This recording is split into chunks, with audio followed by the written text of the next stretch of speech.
Welcome back. Episode 22 of Griddyiron Gang. What we got today is a Week 10 recap. We'll jump right into Thursday Night Football, where there was a little payback. A matchup that was probably game of the week a few weeks ago had its part two. Atlanta Falcons went on the road to face the Carolina Panthers. A game that was really all Carolina in the first half. I think one of Mariota's worst games so far this season. Throwing across his body, back against the field. He's making a lot of rookie mistakes out there. Carolina took a lead at halftime. And with that lead, they used the defense in the run game to secure the victory Thursday night against the Falcons. Foreman, 31 rushes, 130 yards. So they really utilized that run game to protect the lead they had. Defense really showed up. Mariota struggled. I don't know. We talked a few weeks ago about if he's going to stay in the lineup. Looking like Ritter might get a look soon because Mariota's really not getting done. And Atlanta is still in contention. So we'll see what they do going forward. But in this game, he was sacked 5 times, 2 on the final drive. So that defense really showed up big for Carolina. Really the only reason why we like this team early in the season. Still showing up big. Didn't really lose any pieces on that side of the ball when they had their little mini fire sale around the trade deadline. So Carolina splits the season series with the Falcons. What'd you think about this game right here? I mean, it ended up being, to me, another Thursday night toss-up. Like, you kind of go into it's a division game, but you kind of go into it short week, and I think anything's possible in these Thursday night games, whether you're good or bad. It's just kind of whoever comes more prepared. But like you mentioned, Deontay Foreman, I thought he was just a beast, putting the team on his back, 31 carries, 130 yards. And he now has 3 100-yard games since they traded Christian McCaffrey. So that's nice production you like to see. Is that 3 weeks? I'm not sure if it's in 3 weeks, but he seems to have Atlanta's number because he rushed for 118 yards and 3 touchdowns last meeting in October. So, it's just, it was a, tale of defense and controlling the clock with the ball. He had the most carries by a Carolina running back since 2004. Which was, I don't even remember this name, but it was Nick Goings. I saw that too. I couldn't remember who that was either. They had a season high 232 yards on the ground. But, the real thing was I thought Carolina dominated both lines of scrimmage, offense and defense, and really took control of the game up front. To me, it's really starting to look like Matt Rule was, a big-time issue for that team. I don't think players wanted to play for him. He didn't have control of that locker room. Didn't know how to lead that team, especially as professional athletes and grown men. I've always said he's meant for the college game, and I truly believe that. And like you said, probably Mariota's most forgettable performance as a member of Atlanta Falcons. And I wouldn't be, I wouldn't say it's going to be Ritter time soon, just because they're still in second place, trailing, the Buccaneers by 1 or half game or something like that. But he's got to be more consistent for this team to have a shot to overtake Tampa Bay for the division title, if that's what they're aiming to do. No doubt. 19-30 just won't cut it with 186 yards, 2 touchdowns. Did have a pick. He did make a lot of those mistakes that you don't expect a veteran to make, though. You don't expect a high draft pick to make either. A guy who's really been playing well this season, kind of along the line with a lot of these other quarterbacks, 150 yards, 180 yards, but good runner and taking care of the ball. This game didn't really make those good decisions that got them to that first place position they held in the NFC for about a week or two. And now they are losers of 2 in a row, I believe. And I don't know, could be a little bit of trouble in Atlanta. They're definitely still in the hunt. Tampa's definitely not a world beater by any means, but game you should have definitely won if you think you are who you think you are. For sure. Next game, we went to Munich, and Tom gets it done here, he gets it done there. I mean, I guess that's just what goats do, man. Seattle was on the road. Tampa was on the road. They were both in Germany, taking the L 16-21 to the Buccaneers. Bucs got up big and survived a late comeback from Seattle. A slow start had Seattle down 3-21 in the fourth quarter, but 2 scores had them within 5. But really after that, wasn't much doing. I mean, Tom really isn't going to let you come back like that, man. Nah. He's a veteran. He might be at his best in end-of-game clutch situations, and you dug yourself too big of a hole early. Julio had a big catch in this game, run and catch for his only score. Tom did control the clock. Wasn't a big passing game from him. They utilized the run a lot more, Tampa did, which is something that we've been wanted to see a lot this year. Went ahead with the rookie running back, and he really, Rachaad White, 22 for 105, so really effective. Leonard Fournette did have a touchdown, but did leave the game with an injury. Godwin, some of his guys looked like they were getting back to their normal selves. After that injury, they get a little more time to gel. About halfway through the season, this is when we start to see teams fall or teams go up the mountain. So Tampa looked good against Seattle, but a slow start. Offense still looked good. Untimely turnovers, but kind of what you expect in a game like this when Tampa's fighting for their lives. So both teams were at the top of their divisions going into the game. What do you think coming out of the game? With those international games are always hard to go, travel 10,000 or so miles and time difference and all that, trying to adjust your body clock. But Tampa Bay desperately needed this win with Atlanta losing on Thursday, just to gain a little bit of control over that division. And winning 2 in a row is huge for them. I think if they are really, truly starting to click, this is still a team to watch out for, because you can't ever doubt Tom Brady. That man's the GOAT for a reason. And even though he hasn't looked like himself, consistently this year, he still is able to put it together. And, say what you will about him and Giselle, but ever since that divorce happened, he's looking like he's playing better. So looking like he's a little bit more free, having fun. So it's good to see. But, Tampa Bay rediscovered that running game this weekend after being dead last in the league with 60.7 rushing yards per game. So that was nice to see. I mean, they're a team built around establishing the run and controlling the game. And that's where Tom Brady is in his career, I believe. He's not going to take over a game just relying on the passing all the time. At 60 attempts, 58 attempts, that's not going to cut it. And you mentioned Rachaad White and his numbers. I thought he looked like a stud, and I truly believe he needs to be more involved in this, game plan going forward, even when Fournette's healthy, because he looks like he's the real deal if he can, be consistent on a week-to-week basis. And it was nice to see Julio with that catch and run, because that gave us flashbacks of his game-breaking speed, back in his prime, so that's nice. I like seeing guys like that have, even if it's one game, just like letting us all remember like who they truly are and what they've done in their career. But this was the best Tampa Bay has looked all season, in my opinion, and they resemble their former selves from the past couple of seasons. And the biggest thing here for me was Tampa Bay shutting down Kenneth Walker, 1.7 yards per carry. After that guy's been coming alive and really being a focal point of Seattle, and being able to control the ball, run the ball down people's throats. Tampa Bay's defense desperately needed a game like this. But he hasn't had the greatest season this year, and people are kind of, been on his case, but Devin White was a monster all over the field, leading Tampa Bay with 9 combined tackles, 2 sacks, one of which was a crucial strip sack when Seattle was inside Tampa Bay's 10-yard line, just about to score. So they had those timely turnovers, which, as a defense, you always like to have those. I mean, we've seen in a couple games this week where defenses have come up in big spots and changed the outcome of the game. But, you look at Seattle, and Geno was once again the saving grace for that team. I mean, he continues to show out and was yet again a reason why they're still in a position to win the game when they're playing like the way they did Sunday. He's truly having a, season where he's considered to be in the MVP race, and that's well-deserved. I mean, career revival.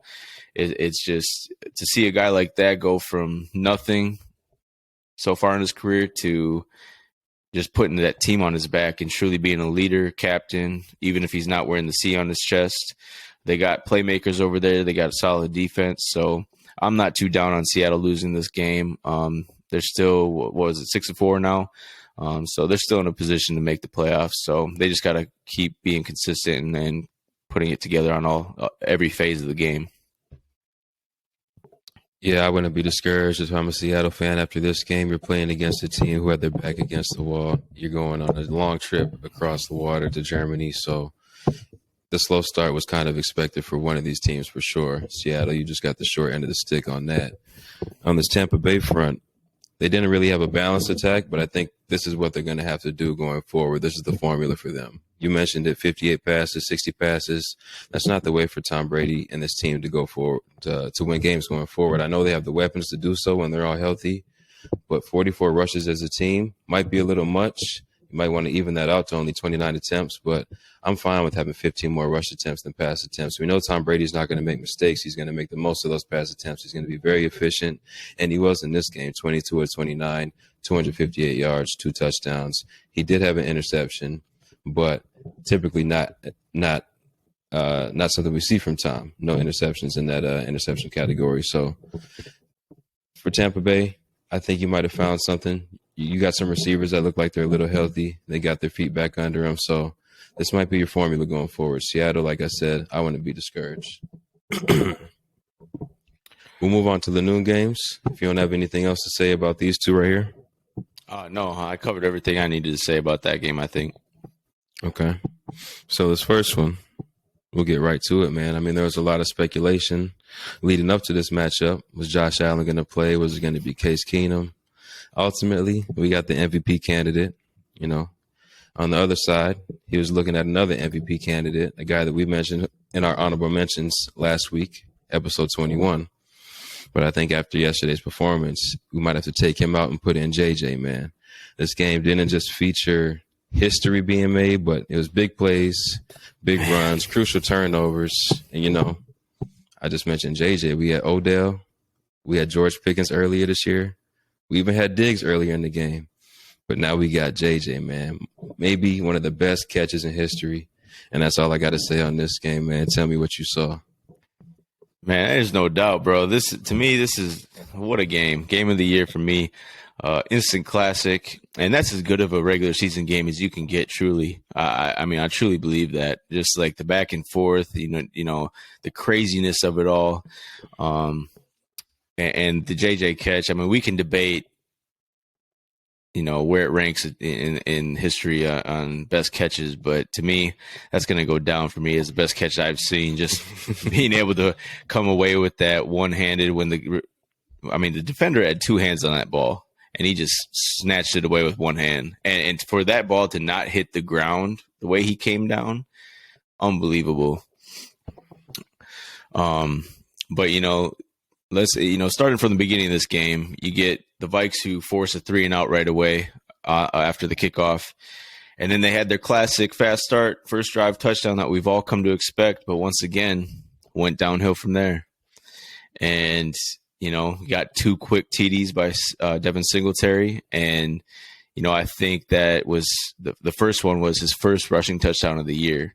And, you know, to be the team to give that up, I mean, you know, leaves a bit of a sour taste in my mouth. But, you know, he can't go all year without a rushing touchdown. But, you know, and I don't remember the stat, but I think it had to be less than a handful of touchdowns they've had for rushing touchdowns this year, because they're obviously not a run first team by any means. Right. And, you know, they kind of, I think that, you know, it kind of looked like they just caught us off guard and kind of punched us in the mouth right away because both those drives where he scored, it was fast and furious. I think the first drive was like 2 minutes, 3 seconds. And the second scoring drive for them was like 5 minutes even or something like that. So you kind of knew what game this was going to be from the get-go. I mean, it was, you know, that team in Kansas City can score at will at any given point, and that's the scary part about those teams with those type of quarterbacks. I thought, you know, as a Vikings fan coming into this game, we were all calling for Josh Allen to play because we didn't want to beat them with Case Keenum and have even more doubt on us. You know, if we were going to win this game, it needed to be against Josh Allen. And let me just say, watching him play, there might be a couple throws during that game where he might not have had like his true arm strength possibly, but he looked fully healthy to me. I mean, I think he started it a little gingerly, but definitely by the end of that second or first half, especially that final drive they had, he looked like he was Josh Allen. So no excuses on that. No, on that front. No, not at all. And you know, it's come to the point where the Bills have some questions to answer because we're going down a road right now where Josh Allen is being careless with the football. and making poor decisions. No question. And for me, I'm going to have to bump. I mean, we'll get to this game later, and I'll give my reasons, but I'm going to have to put Tua above him in my MVP conversation for this year. So that's coming from me, who I've been playing. I'm banging the table for Josh Allen all off season and coming into the season. So, we're just getting to that point where he's got to be more consistent and play out of his mind. Because that team is obviously loaded with talent. Yeah, they're banged up on defense a little bit, but with that offense, there's no excuse because Kansas City doesn't have the greatest defense, but their offense gets rolling and they don't stop. But back to this game, I thought there was you could say questionable or terrible play calling at times by Kevin O'Connell. Just for example, going into half, you got a 3rd and 1, and you don't convert on a long pass to JJ down the left sideline, and obviously you go for it on 4th and 1 since you don't get that, but you already knew you're going to go for 4th. Go for it on 4th if you didn't get that. So for you to not run it on 3rd and 1 when the Bills have been a little bit leaky in the run defense area, it was very questionable to me, and I didn't understand it because then you go to 4th and 1 and then you pass it again, and I didn't understand why you're passing on 3rd and 4th and 1 when Dalvin or especially Alexander Mattison, who is really running tough up the middle and gaining chunk yards. Why you didn't run it at least on 3rd and 1, and by going 4 and out, turnover on downs, it led to another Buffalo scoring TD and for them to go up 24-10 at half. And so at that point, as a Viking fan, I'm thinking, shit, man, I really thought this was going to be a blowout. We just had that feeling, going into half, like, damn, here we go, man. We're just another letdown against the top team. Kirk's not showing up. I mean, yeah, I hear that. I thought Kirk played a decent first half, but he did throw that pick, which pretty well. That's what I'm pretty. And that's what I'm getting to is in the first half when it's snowing. It might be a little windy, but I mean the way he overthrew KJ over the middle, wide open, and off and to the right. How do you do that, bro? Like he's wide open. There's no excuse for that. Yeah, that was bad. And that's a typical bad Kirk Cousins turnover that we've been used to seeing when he does turn the ball over. So that was very frustrating. And that's where Kirk, whether it's primetime Kirk or Kirk going up against very good, formidable teams, he's always had that knack for not coming to play. And that's the frustrating aspect of him. But when you talk about Kirk this year, he's not putting up the numbers, the good numbers he's usually been putting up the past 4 years with us. But he's also surrounded by a team that is connected, gelling very well, having fun, and everyone's picking each other when the other man's down. And so he doesn't need to be Superman in this type of environment with this kind of team. He just has to be smart with the football. So those 2 picks, especially that second one, but we'll get to that. Those could have been very, very, deadly. And so that's where I'm at with that. But we'll get to more of him. And as for our defense, it's just that continuation of the bend but don't break.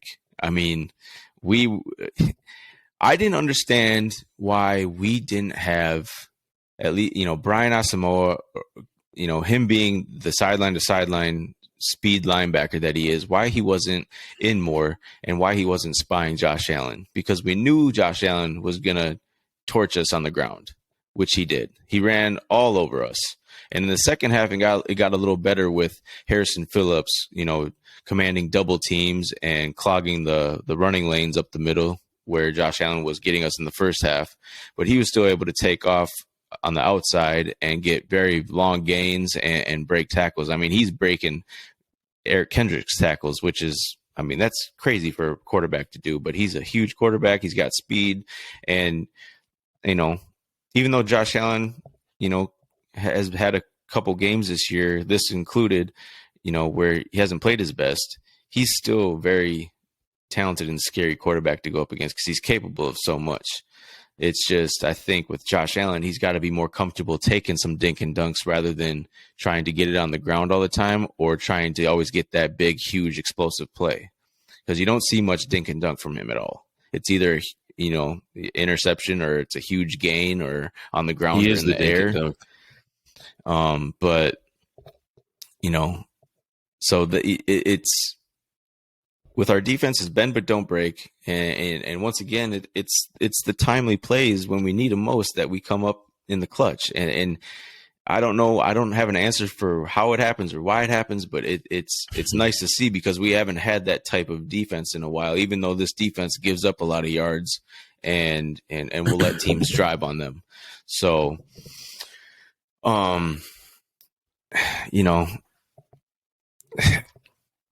now we get to, halftime or whatever, and you're down 24-10. And then you go down 27-10, but Kirk throws that second INT. I mean, what was he looking at, bro? Like, what were you thinking at that point?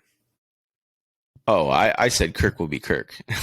I was in that mind space of, because I'm so used to all the years of being a Vikings fan. I've only ever known heartbreak and disappointment when we come to big games. So it was another big time game, even though it wasn't prime time or didn't get flexed. It was a huge game, and a lot of people were tuned into it because it had game of the week, to it. So with two teams being 6-2 and 8-7-1, I mean, you don't get much better than that when two teams face off, especially with playoff seeding implications on the line. And so when Kirk throws that second pick, I'm looking off and I'm like, what was this man looking at? Because when I saw the play happen, he drops back, he's looking up the middle and to the right, but then all of a sudden his head just snaps to the left really quick, and it's a dart right into the chest of a blue jersey. And there was Thielen behind the line of scrimmage looking like it's a screenplay, but then you have JJ coming on a comeback route. So obviously he thought he was looking for JJ right there. He split the difference. Yeah. And it was directly in the middle of those two, where it was only Dane Jackson and no one around him. And at that point I'm thinking, wow, 27-10, big time interception. This is over. Like, this is bad, because when those teams get when those teams get turnovers, they typically shove it down your throat and just go score. Mm-hmm. But once again, the defense came up in a big way, and now the clock's ticking. It's still 27-10. You get a big. There's 1 minute and 34 seconds, I think, left in the third quarter, and we're thinking, at least I'm thinking, man, we need a big time, quick score here, whether it's just a couple 2, 3, 4 play drive where we strike quick. But you get Delvin Cook, 81-yard touchdown run. And from there, it was like, we got a little bit of life back. We're kind of back in the game. And I'm like, okay. So now I'm starting to believe a little bit, like they're reeling me back in. Down 10. And I'm like, down 10, I'm comfortable with that being against this team. I think we're showing our defense is coming up with some plays. It's just the offense has got to get going. Like, we got to go. And after that play, it was huge, because then after that that one play drive touchdown, I mean, we proceeded to intercept Allen in the end zone that next drive. And I don't remember how many plays that was for them, but it was a lengthy drive, I think.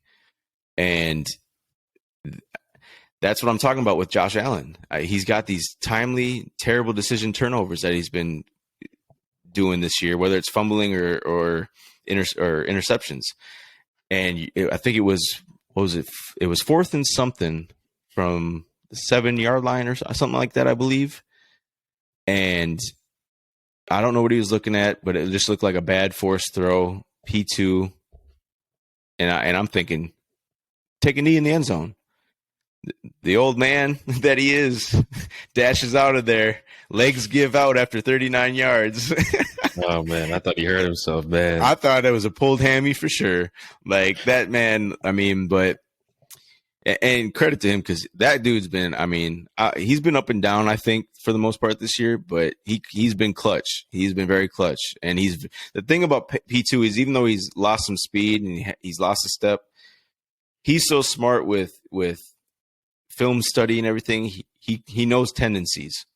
And he played Josh Allen perfectly on 2 drives yesterday. So that was huge. But you get that interception after Dalvin's 81-yard touchdown run. Well, then you proceed to drive down the field. You get Kirk Cousins, a 15-yard huge scramble that goes down to the 3-yard line. And then you get C.J. Ham to punch it in. 27-23, boom, new ball game.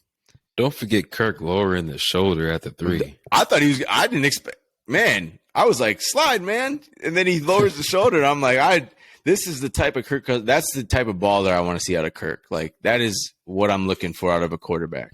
Just that dog mentality where I got to win it at any cost. And that's what, he did. And so you get CJ Ham to punch it in. It's 27-23, new ball game. And we're breathing. We're finally, we got a pulse now. And I mean, you stop them again, but now it's the drive of the game. And we all know what happens on 4th and 18. Have to get it. JJ, unbelievable catch. And at that point in time, it's 4th and 18, and I'm just like, I'm laying on the couch with my hands over my face. Like, I texted you, my stomach's upside down. Like, we only lost by 4. We were right there. I said, hey, I was just in the middle of texting you. I was in the middle of texting you and saying, had you told me last week on Tuesday's pod during the previews that Josh Allen would play and we'd only lose by 4, I would have taken that. Because I would have thought, hey, we fought hard, we didn't give up. And this was right before the 4th and 18 play. And I'm texting. Then I look up I stop texting, I look up, they snap the ball, and I see what unfolds in front of me. And I didn't even yell. I got wide-eyed. I took off and I ran around the house just in a big circle. Like through the kitchen, dining room, front door, back to the living room. I was pacing. I had goosebumps all over me because I'm like, okay, those are the type of plays that make you think this is our game to win. Like, because that other team's thinking, fuck, we just gave up a huge 4th down. Because how many times do you see a team convert on 4th and 18? Hardly ever. Rarely. And it came with a bit of luck, I believe, because those catches are rare. I mean, especially when defenders' 2 hands are on the ball, and all he had to do was knock it down. I don't know what was going through the defender's mind, but all you had to do was punch that ball, knock it down, and that's ball game. And I would have told you right then and there, still sent that text, and I would have been like, still reeling a little bit, but I would have accepted it and moved on because it would have showed we still had some fight. We didn't give up. And, but after that 4th and 18, we go down, we proceed to drive, and we get down to the 1-yard line. And I'm thinking, man, we're going to, I mean, before we got to the 1-yard line, JJ looked like he scored. He caught another pass, looked like he scored. Knee just went down right at the 1. He got a pass. He was down at the 3 before that. I mean, yes. He was the whole drive. He was the whole drive. Yes, but before that, he did have that long. I think it was right down the sideline, the right sideline between 2 defenders, toe tapped. And that was another. I mean, that was another unbelievable catch because and credit to the Bills because they played JJ as best they could. They couldn't have played him any better. No Trey White. I think they're missing Poyer, was it? So Yep, and Micah Hyde. I mean, they're and yeah, missing pieces on defense. So that's what JJ's supposed to do. and they played him as best they could, and you know, they got away from as best I can remember, at least 3 interference penalties in the end zone on us. 2 against JJ, 1 against TJ Hawkinson. They got away with 3 of them. No calls. So it's okay. We had to fight through a lot of adversity in this game. It was a poorly officiated game. And I can talk more about that after I get through this drive. But I mean, you get that catch on the right sideline to the 3, JJ. Well, then I think you get a yard or 2 with a run, I believe. You're at the 1, and you get that pass that Cook drops on 3rd down. Or yeah, I believe it was 3rd down. I think it was 4th down. Fourth down. You're right, because there was the. Then you see the flag come out, offsides. Okay, we get the half-yard line, and I'm thinking in my head the whole time, I'm like, any smart coach is probably going to do a QB sneak. That's been the theme of this kind of season with QBs down that close to the goal line. But we get absolutely no push, and Kirk Cousins has no leg strength, no leg power. and real-time play, I see his helmet and shoulders in the end zone. Yeah, so I'm thinking you see it squared out, and you're like, so I'm thinking touchdown. But then they show the replay, and I'm like, damn, man, that's a tough break. But we were that close, 2 or 3 times that game in the red zone, and there's no excuse for our red zone offense to be as poor as it was yesterday. You have to come away with touchdowns.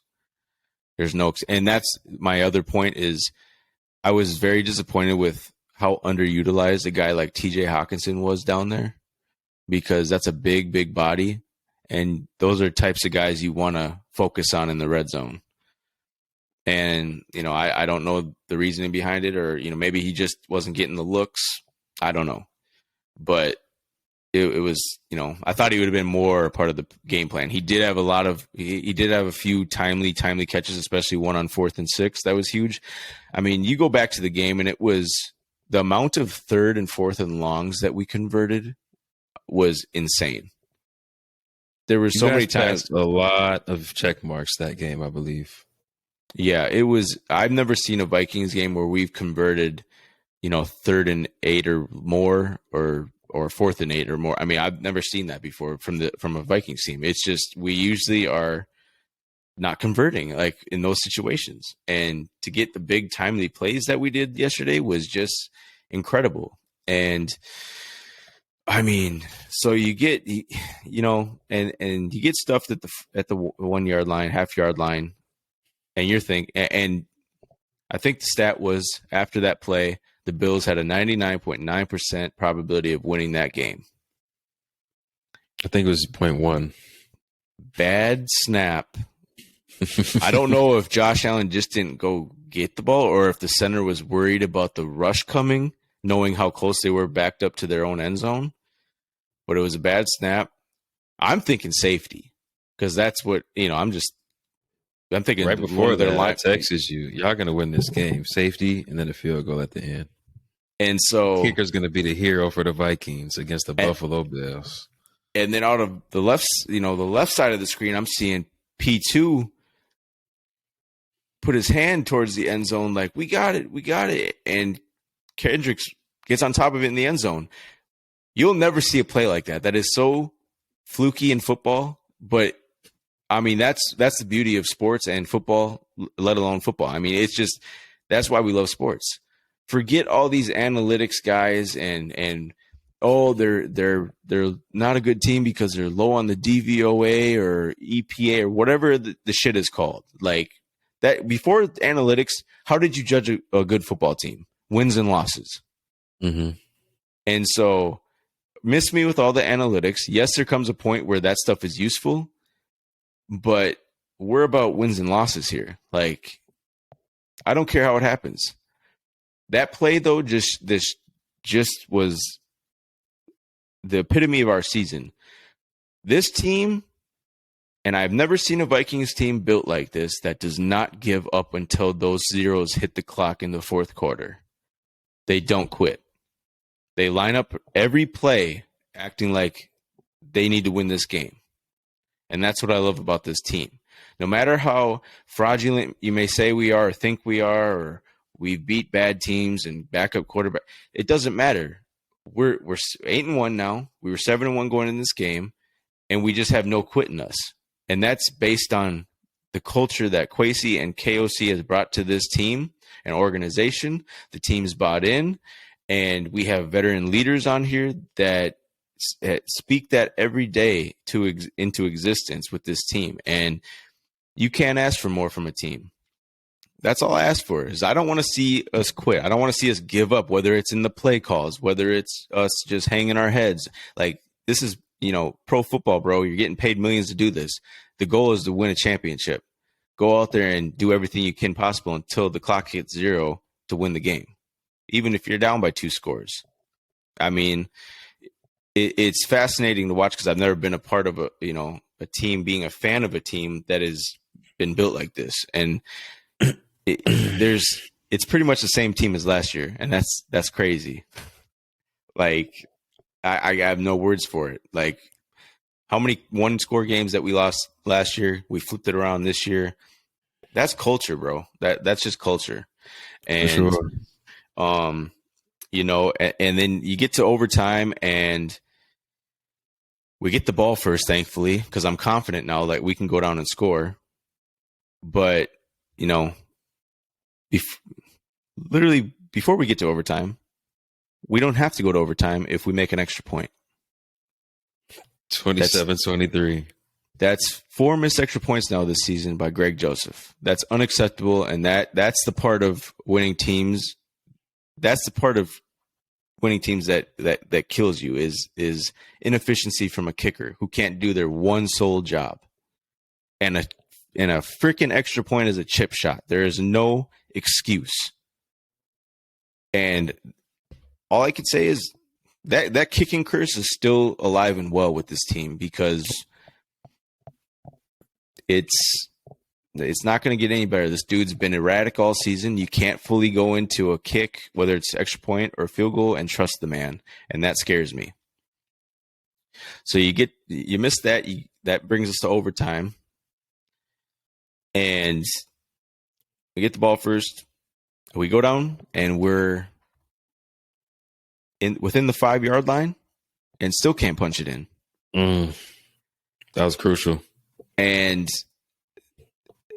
that's just inexcusable. Like, you have to get better as a team that way. And, thankfully we get the field goal. He actually makes the kick, thankfully.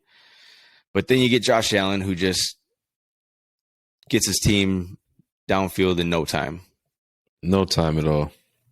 It's, picking us apart like he has all day. Well, I mean, credit to P2 because he read Josh Allen perfectly, undercut the double post, and it was a ill-advised pass by Allen. Game over. And I'm thinking, man, we just celebrating, pulled it off, put some respect on her name, and that's all she wrote. A W is a W.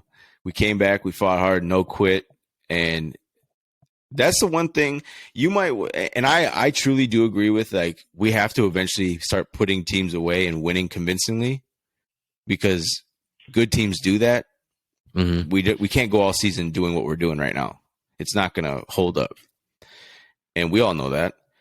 I'm well aware of that. And it's going to be another tough battle this week against Dallas, a good defense. But I think what it says about our team is we have the dog in us, that we are, we don't quit. And to me, I've always feared those type of teams, because it's not over till it's over. And it kind of gives other teams that thought in their head, in the back of their mind, like, we got to put this team away somehow quickly, because they will always be in it until the last 3-4 zeros on the clock hit. That's a scary thought to go against a team like Philly. They got up against us and then controlled the game right away from the jump that Monday night. Mm-hmm. We had no shot coming back, really. That's the type of team that you got to do that to us, or there's no, there's just, we're not going to be put away. Like, we're not going away. We're nipping at your heels, and boom. Once the fourth quarter hits, we're one of the best teams in the NFL. But it's those first through third quarters where we got to be more efficient, more consistent, and I think that's the scary part, because if we can finally hit our ceiling, whatever that may be or look like teams need to be afraid of us, because we have the potential to dog you, like we really do. But until we can go out and prove that consistently, through the end of the year, there's always going to be questions around this team. No question. Your offense has its ups and downs, but you did put up 30 points in regulation. I think your defense also gave up 30 points in regulation, but did play well. They forced 4 turnovers. And I think something that was very impressive in this game was the offensive line for you guys, with Von Miller, Ed Oliver, and those guys over there, Milano. I didn't really hear a lot of their names being called. So I know you did have I think it was a tackle that went down in this game. So I don't know what his status is right now. Christian, you guys have been Darisaw.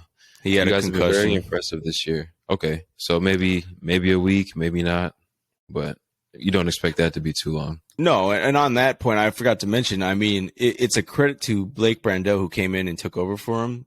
I mean, the job he did, because that line, besides freaking Ed Ingram stepping on Kirk Cousins twice in the game and tripping him, like, they played well overall. And I think Von Miller had one sack, and that was towards the end of the game to push us out of red zone. So and you got to worry about Von Miller. That dude is a monster, and for the line to play the way they did, it's all credit to them. I mean, I truly believe our offense is going to go as far as this offensive line goes. Like, they got to play well each and every week, because there's times like in that Washington game where in the interior it was brutal. Like, it was that Washington front just manhandled us, and it was ugly. So if you can put a game like yesterday together, it's the sky's the limit. I mean, the sky's the limit for this team. They just got to really start putting it together, be consistent, more better consistent play calling as well. But just you got to go out there and just believe, like, hey, we can score at will, just like the Bills and Kansas City, the Eagles. Like, if you have that mentality, you can go out and prove that. I mean, we're right up there with these, teams that we keep talking about in the offseason as Super Bowl contenders. No question. We mentioned the offensive line. I know the 81-yard run by Cook is going to inflate his numbers, but 14 for 119 is definitely something you can live with every week. And then on the defensive side, not giving up any yards to Singletary, really, under 4 yards a carry. I know he did have those 2 touchdowns, but they were on short yardage situations. So right. You expect Josh Allen to be their leading rusher. That was the case. You held him to 84 on 6 rushes, which you didn't really contain him a lot, and especially on that last drive. He really did whatever he wanted to do. Yep. But like we've been saying all year, bend but don't break, and that's what you guys have done so far this year. You got down, and like I've been saying, I think you guys play your best ball when you get down in the fourth quarter and you have to make some plays, and that's really encouraging. I think that's really encouraging.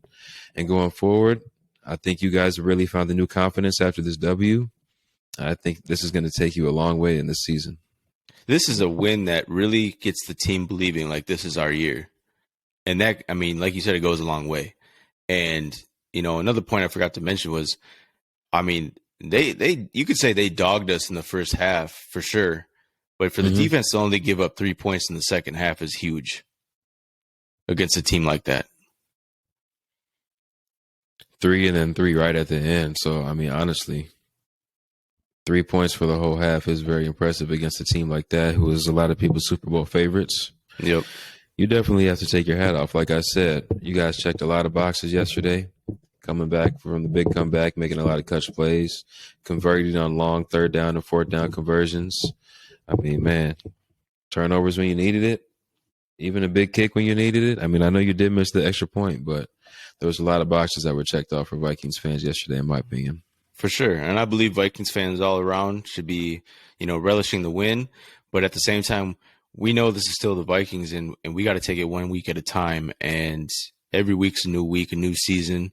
And I can't, even myself, like, I'm not getting too hard on myself. Like, yeah, we're 8-1, but we know it's a long season still, and anything can happen. So we can't get complacent and take this win like it's our Super Bowl. Like, our goal is to still get to the Super Bowl and win that bitch. Yes, indeed. And at 8-1, you're well on your way, and it's looking like you're wrapping up this NFC North with no problem. If you're done with that game, we can move on to the next game and Yep, keep I'm it in done. the NFC North. Detroit was on the road at Chicago, and I think, man, Fields, he's as good on his feet as anybody in the league right now. Oh man, it's Lamar-esque. It really is, and you see the same kind of issues with the accuracy, but he did have a big pass to Cole Kmet. It was on a busted coverage. Passing numbers still on what you wanted to see. I think he only had one completion in the second half. But with his legs, he's able to keep this team in the game for as long as he wants to. They got up 28-14 at one point. Detroit does go down and score, but he does throw a pick six to Jeff Okudah inside his own 25, tying the game up at 28. He does make up for it. 67-yard touchdown run on the next possession. Detroit comes back and scores again, but this game ultimately ends up Detroit 31-30 after Goff leads Detroit down the field on a game-winning drive because Chicago misses an extra point similar to you guys. It must be something around the NFC. You guys just can't make these extra points when it matters. And that was didn't cost you guys, but that cost Chicago in this game. Yep. And, a game they really needed to stay in playoff contention. I think this team has missed out on a couple of opportunities this year. This will definitely be one of them when they're looking back, outside looking in on the playoffs. Yeah, I mean, just to hit on Justin Fields again, I mean, he's truly starting to turn the corner and become that franchise QB that they drafted, and he's looking like the best QB out of that draft class right now. But I'd still like to see him improve in that passing game, obviously, to become a complete all-around threat. And if he does that, bro, just watch out because the man will be on a new level, and it'll be scary. But, it was a gritty win by the Lions team, and it's the kind of win I thought we'd see more of this season from them, but it's kind of been a letdown. So, credit to them for coming out and coming back and winning this game, but it was, it's a tale of two bottom division teams that are fighting for that third spot right now. And it was, interesting stat I found, though, about Jeff Okudah's pick six. It was the first one of those for the Lions in 60 games. Like, wow. That's crazy to think about. Almost 4 years. Yeah, bro. That's a long time to go without a pick six. You usually get maybe one a year, I think.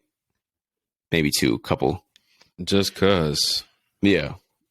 But I thought, another big thing was, 9 penalties for 86 yards against Chicago. That's a huge killer for them.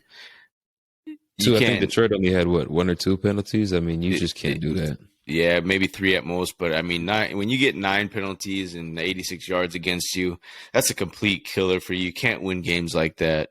And in the overall sum of things in this game, it just showed me Chicago still has a ways to go before they can really be taken seriously, and it shows they need more serious weapons around Fields, whether that's on offense and I think it's both offense and defense. But you get them some really big time threats on the outside, or maybe even upgrade a little bit at running back. I mean, David Montgomery, he kind of fits more of a pocket passer type of quarterback, in my opinion, because you don't need that type of running back when Justin can run the way he does. You need more of that kind of RPO back who is more of like Elijah Mitchell or Jeff Wilson type, or even I know he got cut today, but Benjamin, kind of just that smaller, shifty, fast back and not a bruiser like David Montgomery. I think that would pair well with Justin, but I don't think, you're going to have time. It'll probably show more next year when they get some off-season chemistry together, but with Chase Claypool and Justin Fields, I think we'll see that relationship grow next year more, but he's not obviously the answer or the number one guy you want leading that wide receiver corps. So they still need some weapons. I think, they got to rebuild that offense a little bit more, rebuild that defense a little more, and then we can talk about Chicago being a playoff threat. The discrepancy between Justin Fields' passing ability and his running ability is, it's ridiculous right now. I think probably a bottom 5 passer, for sure, a top 5 runner. Somehow he leaves this game with just around 300 total yards. So if he was ever able to be consistent in that passing game, he's going to be a problem for a lot of years to come. Oh, I don't know if he's going to be doing that in Chicago. They might be looking to move on from him after the season, but I think he's definitely finding something. He's definitely finding his style of play. He takes a lot of hits, man. He takes a lot of hits in the pocket, and he runs and puts his shoulder down too much for my liking as well. So we did mention about his play style and how long he will be able to play, but a little Cam Newton-esque. Yeah. But I think he's finding something. He's finding a nice little groove right now. Yeah, I think, along the lines of his, passing ability, he was slinging that rock all over the place at Ohio State.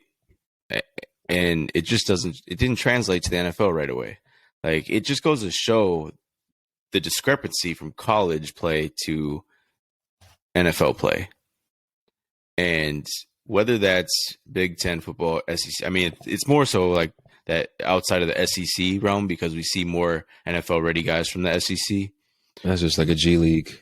But when you get to Big Ten, ACC, Big 12, it's these quarterbacks, they're not truly ready all around to be an NFL starter. I agree. I don't think a lot of these schools even run pro offenses. So that, with the combination of it being more of a coach's game and you're just not playing the amount of talent you need to play. Yeah. I think all quarterbacks should stay 4 years in college, and, depending on how fast they develop, should sit for at least a year or two in the league, because we see a lot of these guys flame out probably just because they're underdeveloped, not because their ability or their talent, Well, but and it's just quick turnover in the league. You got to be ready right away. You're in and out in 3 years. So. Right. And that's the thing. It's sad, is because a lot of these teams who draft quarterbacks, they're a quarterback needy team because they don't have one. And then you expect them to play right away and take over. And it's like, then you got teams who will draft a quarterback and expect him to play soon, but you already have like a Andy Dalton type in front of them, but the season's going to hell.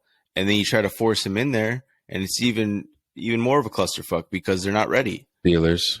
Like, it's bad. Like, and that's the type of shit. That's what's leading us to bad football right now.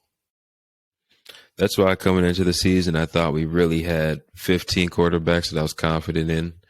I was trying to put 10 together today, and I fucking almost had to sneak Deshaun Watson in there. It's hard to find 10. So yeah, I know. It's been a rough season for QB so far.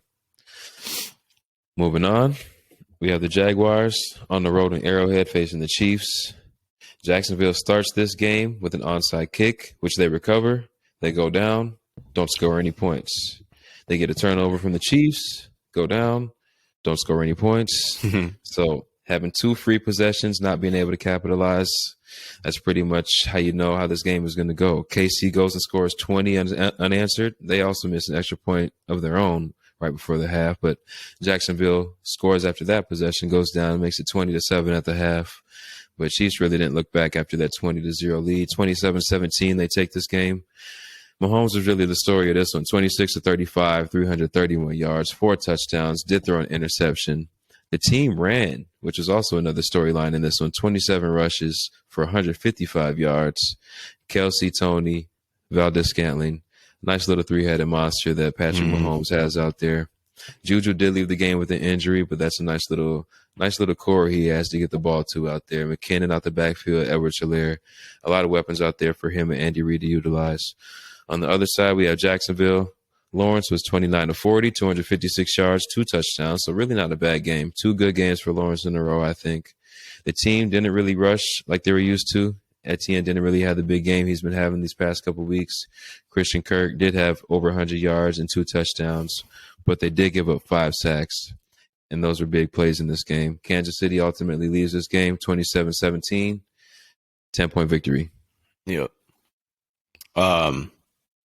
On the Jaguars side, the only point I really have, I just don't think they could match up with this team. I mean, they're not ready for it. That kind of spotlight, that kind of position to be in, playing that type of team. Granted, this, they couldn't help the schedule, but they're still in the growing phase with new coach, developing Trevor Lawrence. And no, there was times yesterday I thought he looked decent. And I think he'll be a solid NFL quarterback. I have nothing against Trevor Lawrence at all. I like him a lot, but I just don't think this Jaguars team has the pieces to really compete with a team like Kansas City. And on the other side of the ball, the biggest thing for me, man, we need to watch out for Kansas City for real now, because I think they got a huge steal with Kadarius Toney, bro. KT got his first NFL TD on his first touch of the game. I mean, Kansas City had him all over the place, using him in a Tyreek role, and he flat out produced in a major way. He is like, Tyreek is untouchable. This dude is untouchable in a different, like Reggie Bush at USC kind of way. He's fun freaky. to watch, man. He's fun, man. He's fun to watch. He just was in a bad situation in New York, I think. And being in a team like this is going to elevate him to a new level. I think we're going to hear more of his name for sure every week. I mean, he was even returning punts for them. And, 33 yards rushing, 57 yards receiving. I mean, a lot of season left, and he's going to be putting up some major numbers, I think. Which is I mean, when you add a piece like that to this Kansas City team who is already kind of rolling, shoot, Andy Reid is going to have some stuff planned out for him in specific ways. And, another stat that I came across was Patty Mahomes, man, passed Dan Marino for the most TD passes in a player's first 75 career starts in the Super Bowl era with his second TD of the game. I mean, this dude is unreal. Like, we talk about JJ at the wide receiver position, but I mean, Patrick Mahomes, I truly believe he'll be, this will be his fifth straight AFC Championship game. Yeah, I think that's right. That will be crazy. He's obviously got a long career still ahead of him, but he's on the path of being in that GOAT conversation with Tom Brady when it's all said and done. How many rings do you think you'd have to get? Because his talent surpasses Brady's, so I would say. Oh, for sure, because he's an all-around, he's a threat on the ground, threat in the passing game, but he makes plays that Brady cannot make. And Brady's never been able to make plays like what he's doing now in his short-lived career. But I think, I want to say maybe 3 or 4 rings, I would say. That's what I was thinking. 3 seems a little light because Tom does have 7.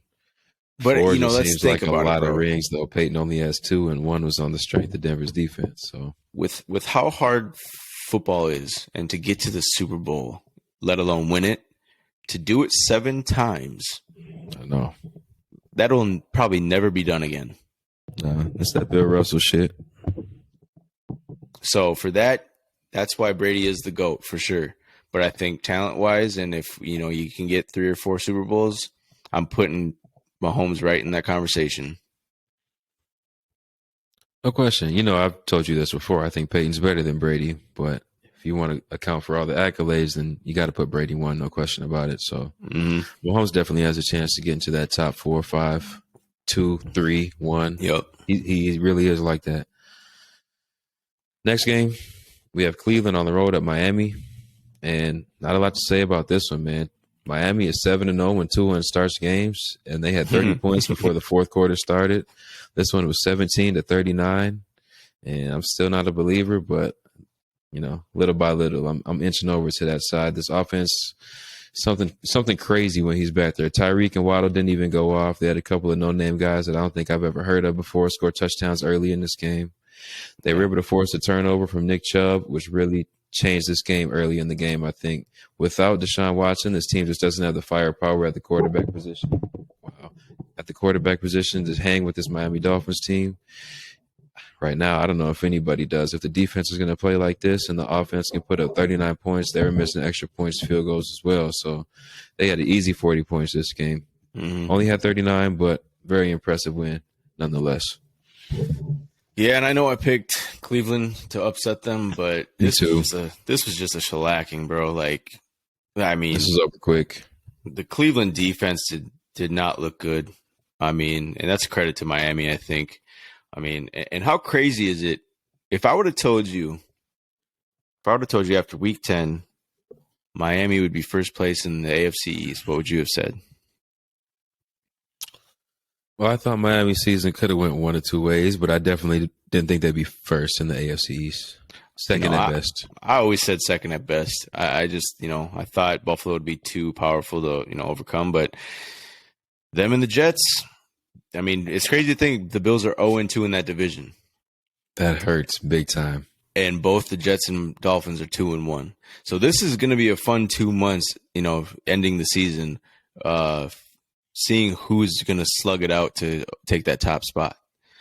Because, it's no easy task for a team like Miami and the Jets to go into Buffalo and win. What are the Bills seated right now? Would they be 7? They're 6th. Oh, 6th? They'd be playing Tennessee. Sheesh, they was playing us. Dang. Yeah. Okay, so, cool. But I thought with this game, and like I said, if we're talking, I know the Eagles are undefeated, but if we're talking Jalen Hurts for MVP, he better throw Tua in that conversation. Because they kind of do a little bit of the same thing in their style of play. And they both have great records. They both have great weapons on their team. That's a fair point. And they're leading their teams like MVPs should. And Tua looked very composed, confident, and decisive all day long against this Browns team. And, I mean, he really didn't even need to rely on Tyreek that much. He was spreading it around. No, he didn't. Like, Waddle was the leading receiver with 66 yards. Yeah, Tyreek had a touchdown, but I think he only had 44 yards receiving. So that's that's on the low end that you expect from Tyreek on a weekly basis. So for him to spread it around like that and go out there and win the way he did, that was very convincing to me. And I think, he's having a better season than Josh Allen. Josh Allen's, he's got more interceptions this year than he already had. I mean, already has more interceptions this year than he did last year. Definitely, I think has more fumbles already. So he's a turnover machine this year, and that's not what MVPs do. Yeah, he's Brett Favre and Cam Newton's body. That's a great comparison, I think. And like I said, the Browns defense was just completely embarrassed this game. And this was a game that I said last Tuesday on the episode that we had that they needed to win this game to give them a shot for when Deshaun comes back. And Deshaun comes back against the Texans. I mean, what a warm-up game. I know. You needed to be 500, man. Come on. You needed to. And so it's going to be hard to dig themselves out of that hole, even with Deshaun, I think. I mean, I don't know what to make of this Cleveland Browns team because one week they show up, the next they don't, and it's been a cycle all year long. And so it's really hard to trust them. I don't know if Deshaun can work his magic or not. I don't know. We'll have to see. I don't even know if he'll look the same as he did with the Texans. I mean, it's been that long since he's played. I think the talent's still there, obviously. He's going to be a great quarterback still, but how long is it going to take for him to get back to that level consistently? Right. And as well, back on to Miami, though, I think Jeff Wilson seems to be a tremendously huge trade piece that they got at the trade deadline from San Francisco.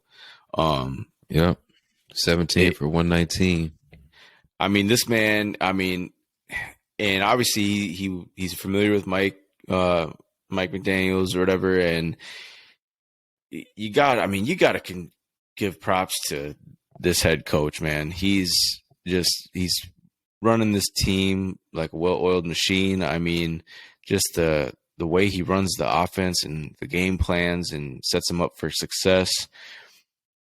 This I think now that you got Tua and those weapons on the outside, you got to watch out for this dual-headed monster in their backfield now, because this is a team kind of built like San Francisco, but it's more of an air raid version. So yeah, a better Jimmy with better weapons. So they're a team to watch out for, man. They're not to be taken lightly at all. Now, you mentioned Mostert. I mean, as a team, they went 33 for 195 and 2 touchdowns on the ground. You know, to speak to your Browns point, allowing those kind of yards, and then Tua having 285 and 3 touchdowns in the air, no sacks, I think, for his third straight game. So they're definitely keeping him upright. But something I thought Cleveland could do a little bit was get after the quarterback. Chubb, they did have 11 rushes for 63 yards. I thought they could utilize him more, especially I know teams like to abandon the run when they get down big, but keep the ball away from these guys, man. They can't stop the run. Give it to Chubb. Let him kill some clock. Let Jacoby make some plays. You know, he didn't kill you, but he wasn't great yesterday. 22 of 35, 212 yards. This game probably would have looked a little bit different with Deshaun, but this Miami team seems to be for real, and they've been playing really well these past few weeks. Yep, for sure. We can kind of fly through these next few. Not the greatest of games. We had Denver on the road at Tennessee, a game that started off with 9 straight punts until Russell Wilson hit Virgil. I think it was on the left sideline for a 66-yard touchdown. Tennessee ran a flea flicker for a 63-yard touchdown, gave them a lead 14-10. Got a field goal to give them the 17-10 victory. That was pretty much all there was in this one. Russell Wilson had a chance at the end of the game, threw an interception near the goal line. Denver's offensive struggles continue. They lose Jerry Jeudy for this game, although Cortland Sutton made a great catch while he was falling to the ground. You know, he can't make 15 of those a game. It's not enough to save this offense right now. This team is spiraling if it hasn't spiraled already. Tennessee, I will show them a little bit of respect. They did, you know, they keep trucking along, man. They lost last week. I think they have Green Bay next week, but they're still atop of that weak division in the AFC West or AFC South. You know, but they're finding a way to win. Derrick Henry didn't have a big game. Tannehill, you know, he had an offensive game, over 250 yards and 2 touchdowns. Mike Vrabel, I got to give it up to him. I'm not a fan of this Tennessee team, how they play. I don't like watching them play, but they always get the job done. And if they don't get the job done, they'll be right there at the end of the game. So I got to show respect to these guys. But Denver, no respect for you. What'd you think about this one? You couldn't have paid me to watch this game. I mean, I caught the highlights, but there wasn't really much to say about it. If there was ever a need for NFL Red Zone, it was this game right here. You saw exactly one pass for a touchdown, one flea flicker for a touchdown. That's all you needed to know. And I think, you know, the way they kind of bottled up Henry and took him out of the game a little bit, I think and Tannehill had one of his, I guess, better games, you could say, in passing, because he's not much of a, you know, throw first kind of guy. But he's right around 50%, but yeah, I guess. But I think, you know, based on that, they're lucky that they ran into a team who's even more pedestrian on offense than they are. And with that being said, I mean, Nathaniel Hackett just has to be fired, bro. Like, there's nothing working out in this Russell Wilson-Nathaniel Hackett relationship. It's bad all around. It's just a bad team, badly coached team. And the lack of rushing attack they have in Denver, it's not helping Russell at all. And you paid, I mean, it needs to be addressed, because you paid how much for this guy? And this is going to be your future for a little while? Like, come on, dude. It's bad. And, I mean, Russell, he was pressured on 48% of his dropbacks with a banged-up Tennessee defense. That's crazy. No Jeffrey Simmons. No. Tennessee's banged up all over, and so that's what I credit them for. Is Vrabel has his defense playing like that on a consistent basis, even when they're banged up. Like, he has them ready to go. He has them fighting for him, and it's to pressure Russell Wilson 48% of the time, like in that game. That's insane. Yeah, I saw him escape a few times, but half the time you're dropping back on his 42 attempts. He probably got sacked a few more times than that. That's just crazy to have to try and dodge that many guys. I think you can't expect him to be productive in that kind of environment. Not at all. And I think the stat I saw was it's six straight games now, or 5 or something, where he's been sacked 3+ times, and he hasn't had more. And that's I think he's close to breaking his record in Seattle for amount of games consecutively sacked 3+ times. Coming off of what we just talked about, Tua hasn't got sacked in the past 3 games, I don't think. I don't know why. Look, I think Denver's going to lose. I mean, AFC West is going to lose 3 coaches this offseason. Chargers, Denver, Vegas. I mean, it looks like it. Whatever you're doing out there is not working. You're losing a lot of guys. I understand that. Judy's out. You did lose another receiver before the season. Your running back, I'm blanking on his name as well, but you lost him, Javonte Williams. So, I mean, I understand that aspect, but you have to adjust. You can't keep running the same plays with the personnel that you have that doesn't fit the personnel that you had when the season started. So, I mean, 10 points, kind of what we're expecting from this Denver team from here on out. I mean, for me anyway, I don't expect anything from these guys. No, this was the shit bowl for Sunday. Yeah, you're not kidding. Moving on, we had Houston on the road at the New York Giants. This was a heavily featured Saquon game. And, you know, I think this is why you put Daboll in the Coach of the Year conversation. You give your damn best player the ball. 35 carries, 152 yards and a touchdown. You let Daniel Jones be a game manager, 13-17, just under 200 yards with 2 touchdowns, no picks. I don't think he had a fumble this game either. So, I mean, he's taking care of the ball this year like we've never seen him do before. Slayton, really the difference in this game, had a big catch and run on a Stingley missed tackle in the open fields, took it to the house. And, I mean, like I said, that was the difference in this game. Houston had a couple of chances late, but like I'm going to say every week, man, they're just not good enough. No, I'll they're probably not. say it for 18 straight weeks. They're not. I mean, and credit to them for, fighting each game, but they're just not. And, if the Giants lose this game, then we got some big problems on our hand. But they keep on winning. Daboll they not to cut you off, they did give up 319 yards to Davis Mills, and Pierce is really doing anything he wanted to do on the ground. So for a team that really hangs their hat on defense, Houston was able to do whatever they wanted to with a bunch of no-names over there. So that is a little concerning coming off of a bye for a Giants team. Yeah, and I'm not people could say they don't believe in Vikings all they want, but I don't believe in the Giants one bit. I'm not a believer. I think Daboll is a godsend for that team. The way he's been able to turn things around with a guy like Daniel Jones. But he's a very, very smart coach, and it goes to show by giving Saquon a career high in carries in one game and leaning on him against the league's worst rush defense. I mean, you're not trying to outsmart yourself. Like, you're not trying to be you're just those not are the trying analytics we're talking about that we pay attention to. Exactly. They can't defend the run. We have a great running back. Let's do it. Yeah, and but like I said, credit to Houston. I mean, they do fight each game. They don't go out there and just roll over, which a lot of those bad teams who look like they're tanking might do. But, I mean, they don't, and it's just very clear that Davis Mills is not the guy. Like, he's just not the guy. You got to be addressed. That's got to be addressed, and I think they officially hold the number 1 pick in the draft, so I think we're going to be looking at a quarterback first overall in the 2023 draft. So that's what I got to say. And I'm not very confident that Lovie Smith has a job at the end of the year either, even though I don't believe he's set up for success in this type of team. Houston, they only had 86 yards through 2 quarters, and 44 of them came on a Dameon Pierce run. Like, that's crazy. Like, that's crazy, bro. Like, they obviously caught fire a little bit in the second half, but that's brutal in the first half. No question. And Daniel Jones, bro, a career high 153.3 passer rating. See, man, how was Daboll not your Coach of the Year? That's crazy. I mean, he's definitely top 2, I believe. I mean, to be doing what he's doing with that Giants team, that's not an easy task.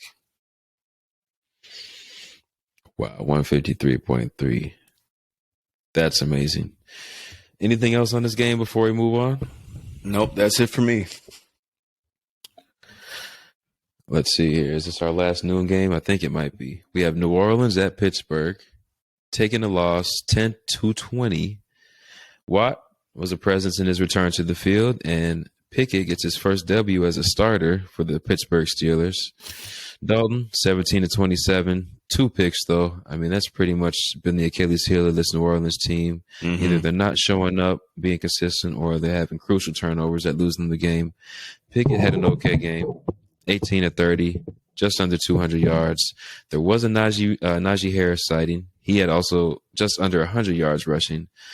Pickens, rush touchdown, no receiving touchdowns, but he's definitely one of the best weapons in this rookie class so far this year. Sure. Deontay Johnson might be their best weapon, though, although he was quiet this game. 4 catches for 63 yards. Pittsburgh got a much-needed win, and I think we mentioned it last week. We think Tomlin might actually get around to 8-9, 9-8. Yeah, I mean, all I gotta say is Watt back. All I gotta say is welcome back, TJ Watt, bro. Like, he's truly the definition of game changer. And he clearly energized that defense with his return, and as a team, and energized the team as a whole. Honestly, he's what makes that team go, and I truly believe that. New Orleans, they couldn't sustain any drives, and why, if Winston is healthy, why are you starting Dalton over him? It's time to go back to Jameis Winston and get off this Andy Dalton train. And the only other thing I have is, with Pittsburgh beating New Orleans on Sunday, Mike Tomlin has now officially defeated every team in the NFL except his own. I mean, congratulations to Mike T. He's definitely one of the best coaches in the league. We've talked about that on numerous occasions. He deserves something like that. I don't know if he'll ever get a chance to beat Pittsburgh. If he does, I don't see that being anytime soon. No. So I don't know if he's going to go ahead and pull the Tom Brady and get his revenge on the Patriots. But no, man. He bleeds black and gold. Man. You think Pittsburgh, you think of Tomlin right now. So. Oh, for sure. I don't even remember who Mike Cowher is or whatever his name is. Bill Cowher. Bill Cowher. Shit, yeah. If he wasn't on TV, I wouldn't remember him either. We'll move on to the afternoon games. We had Arizona on the road facing Los Angeles Rams in the AFC West battle, taking the W 27-17. There was no Stafford, and for the Rams, the offense didn't really look too much different to me. There was no Kyler Murray on the Cardinals side, and Colt McCoy looked like he was running that offense pretty well. I mean, I know we have our bias towards Kyler Murray, but I saw what I saw, and Colt McCoy was getting it out. He was getting it to his playmakers, letting them do the work. Kyler Murray, I don't know. He likes to hold on to the ball a little bit of Russell Wilson, and so maybe it's those baseball players that like to do stuff like that. Connor, 21 rushes, just under 70 yards, had 2 touchdowns. That was the difference in this one. I think both backup quarterbacks played decent. I mean, McCoy definitely played better than Walford.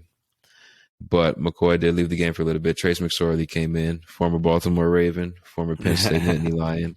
He didn't do too much, though. McCoy came back in and finished this game. Hopkins, 10 catches for 98 yards. Rondale Moore, 9 catches for 94 yards.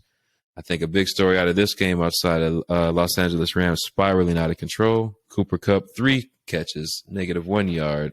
But looked like he hurt that ankle again pretty bad on the sideline over there. So we're going to have to monitor that going forward. No rushing offense for the Rams. Backup quarterback, so no passing offense for the Rams. Now we're losing our best weapon. No picks for the Rams. This might be the worst situation in the NFL right now. Yeah, I mean, had I known back last Tuesday when we made our picks that 2 backup quarterbacks were facing off, I would have picked the Cardinals. But, hindsight 2020, I guess. But, Arizona just had the better backup quarterback, and it goes to show what a quality backup can do in this league. So if I had to guess right now, I'd say the Rams are out of playoff contention. Maybe not mathematically, but it's just the feeling around this team, and especially with Kupp going down, like it's looking like season's over. Yeah. I don't get a good feeling from this team at all.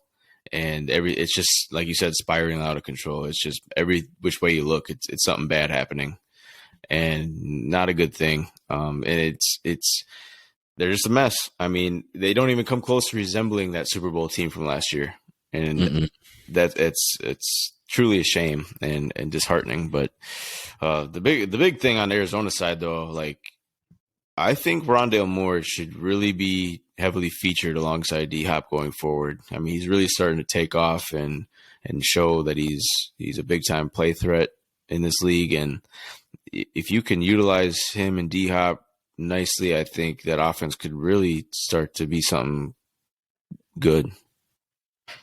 Then you have Marquise Brown in the slot, him or Robbie Anderson. I mean, this team has unlimited weapons at the wide receiver position. Right.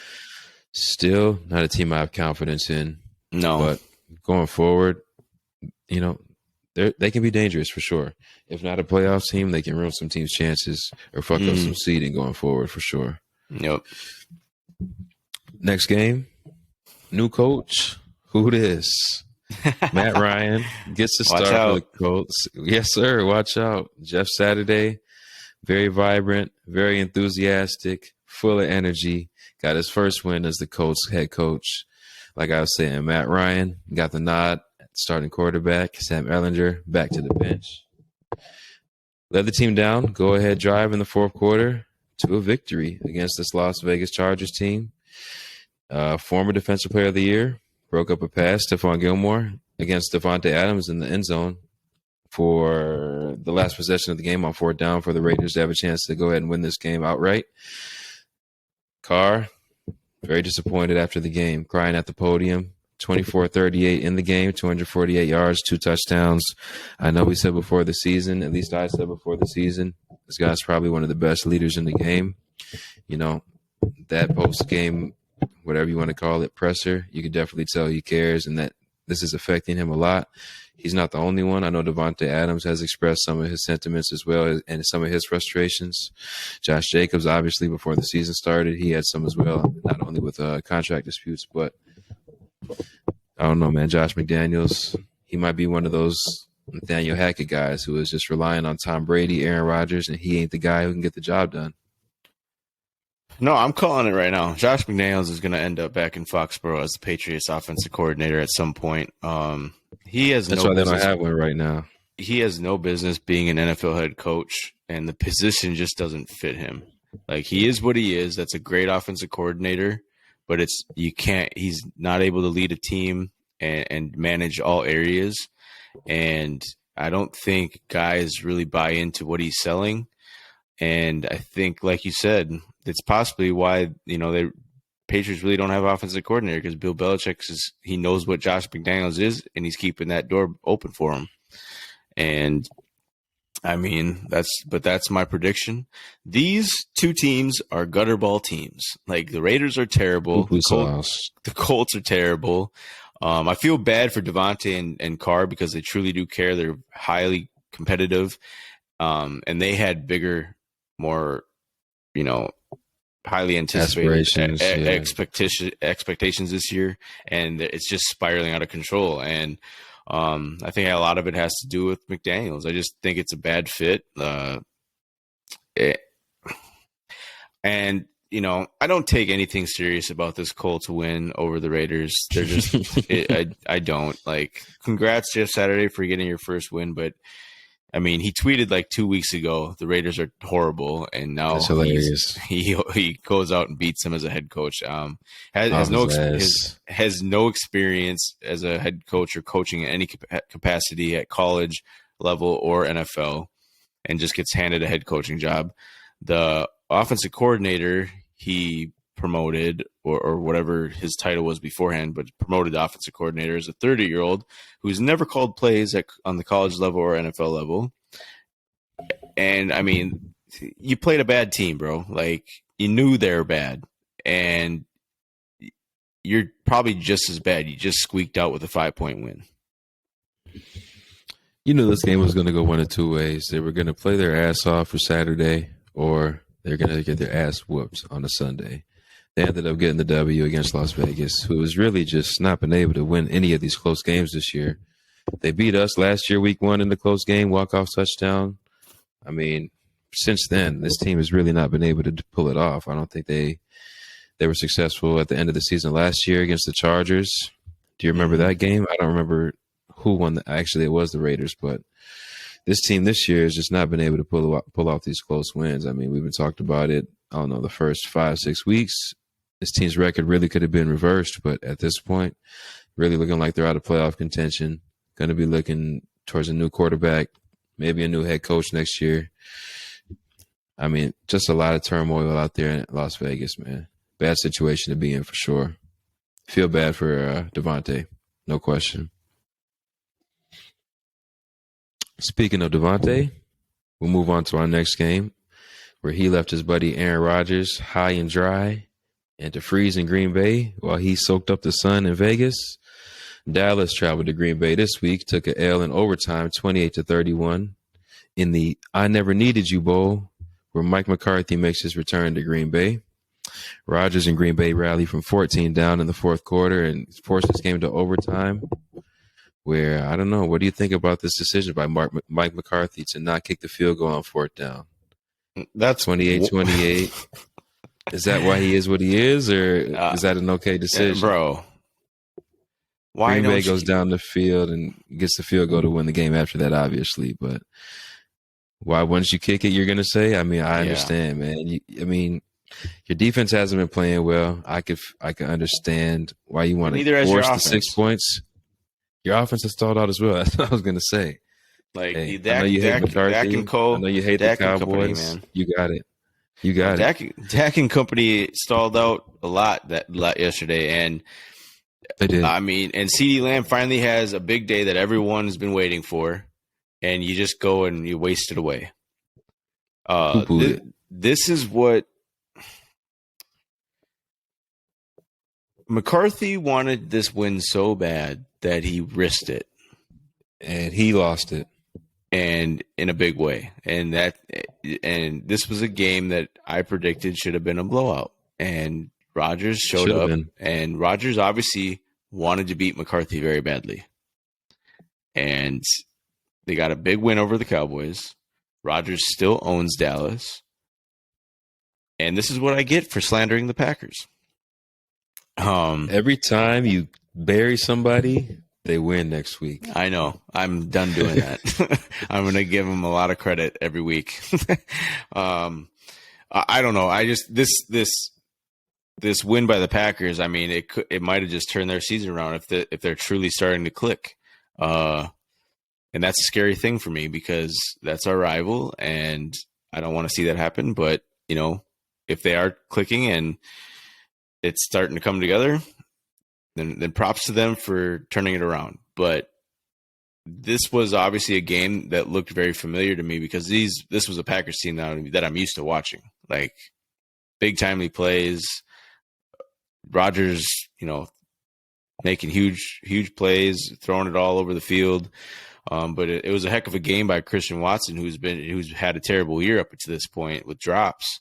Abysmal year. 4 catches, 107 yards, and 3 touchdowns. It's the first time a rookie wide receiver has scored 3 receiving touchdowns against Dallas since Randy Moss on Thanksgiving. But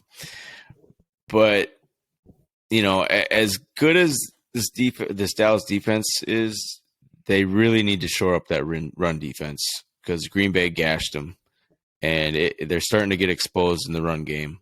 And what I didn't understand was why I think he only sent Micah on 8 rushes all game. And this was the first game in Micah Parsons' NFL career with 0 QB pressures. Like, I'm confused, bro. Like, oh no, I feel like that's somebody trying to outsmart somebody. Look what I can do. I don't know, man.